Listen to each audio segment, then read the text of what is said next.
నాకు ప్రతిపక్ష హోదా ఇస్తేనే నేను అసెంబ్లీకి వస్తానని కంకణం కట్టుకొని ఇన్నొద్దులు కూసిన జగనాలు సారు మంది మొత్తుకొంగ మొత్తానికైతే ఆంధ్రప్రదేశ్ అసెంబ్లీలోనైతే అడుగు పెట్టి బోని కొట్టిండు.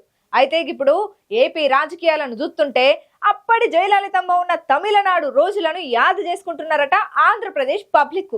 మరి గంతగాను ముచ్చట ఏందా అంటారా? అయితే మీరే చూడండి ఓ పారి. నాకు ఆంధ్రప్రదేశ్ అసెంబ్లీలో 10 హోదా గుర్తింపు ఇత్తనే నేను శాసనసభకు అత్తనని చెప్పినటువంటి వైఎస్ జగన్మోహన్ రెడ్డి సారు ఇక మొత్తానికి ఎట్టికేకలకు అసెంబ్లీలో అడుగుపెట్టిండయ్యా. బడ్జెట్ సమావేశాలలో హాజరు పడ్డాడు. ఇప్పుడు జగన్మోహన్ రెడ్డి సారు రాక వచ్చినటువంటి అతిథి లెక్కనే ఉన్నది అసెంబ్లీలో అడుగుపెట్టుడుతోని చూసేటోళ్ళు అందరికీ. ఇక పత్తదానికైతే ఈ తమిళనాడు రాజకీయాల లెక్కనే కనబడుతున్నాయి మన ఆంధ్రప్రదేశ్ పాలిటిక్స్. ఎందుకంటే అక్కడ డిఎంకే పార్టీ అధికారంలోకి వస్తే జయలలిత మేడం అసలు అసెంబ్లీ మొగానే చూసేది కాదు.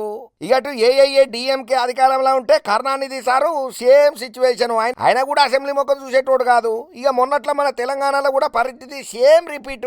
ఇప్పుడు కేసీఆర్ సార్ అసెంబ్లీ మొఖాన ఒక ఎన్నో వద్దులైతున్నది. ఓ పక్కన రేవంత్ రెడ్డి సార్ దమ్ముంటే కాసుకో రాసుకో చూసుకుందా నువ్వు అనేనా రా బస్తీ మీద సవాలని చెప్పి తొడలు కొట్టి జబ్బలు తెచ్చినా కూడా అసెంబ్లీకి అయితే పోతలేడు. ఇటు పక్కన మన కేసీఆర్ సారు. ఇక అటు ఆంధ్రప్రదేశంలో కూడా పరిస్థితి ఇప్పుడు అట్లనే ఉన్నది. నువ్వు రావయ్యా అసెంబ్లీకి వచ్చి మాట్లాడని చెప్పి అధికార పక్షం అన్నా కూడా కనీసం 10 హోదా ఇత్తనే వస్తానని చెప్పి పెళ్లి కొడుకు కలిగినట్టు అడిగి కూర్చున్నటువంటి జగన్మోహన్ రెడ్డి సార్ మొత్తానికి ఇలా అసెంబ్లీలో అయితే అడుగు పెట్టిండు. ఇక ఒకనొక టైంలో చంద్రాల సార్ పరిస్థితి కూడా గట్లనే వచ్చింది. ఎందుకంటే ఆయన భార్యను అనరాని మాటలు అన్నారు చట్టసభలలో అని చెప్పి నేను మళ్ళా సీఎం గానే అడుగు పెడతా అని చెప్పి అక్కడ నుంచి పోయిన మనిషి మళ్ళా సీఎం అయిన తర్వాతనే అసెంబ్లీలోకి అడుగు పెట్టిండు చంద్రాల సారు. కాకపోతే ఇప్పుడు జగన్ అన్న వాదన ఏంటంటే 10 హోదా లేదు కానీ నాకు 10 హోదా కావాలని అంటున్నాడు. లేదని ఏడకంచి కిరీటం తీసుకొచ్చి పెడతామని చెప్పి ఈ అధికార పక్షం అంటున్నది. సరే 10 హోదా లేకపోతే ఏంది, నువ్వు పబ్లిక్ తరఫున మాట్లాడాలనుకున్న మాటలు నువ్వు రారాదయ్యా వచ్చి మాట్లాడనంటే లేదు నాకు 10 హోదా ఇస్తేనే వస్తా అంటున్నాడు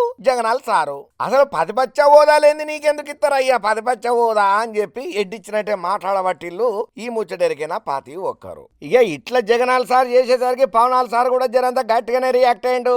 మీకు ఇక్కడ ఉండబుద్ధి కాకపోతే సపరదాకా ఒక పని చేయండి, గిసొంటి వెసులుబాట్లు అయితే మన అసెంబ్లీలో ఇయ్యలేం కానీ మీరు జర్మనీకి ఓండ్రు అని చెప్పి కొంచెం ఎడ్డిచ్చినట్టే మాట్లాడి ఆ మైక్ ముందరికి అవతల పడ్డాడు పవనాల్ సారు. ఇక ఇట్లా పవనాల్ సార్ అనేసరికి జరంతా గడాన్ని కూడా రాబట్టిండు వైసీపీ నాయకులు జగనన్న అభిమానులు.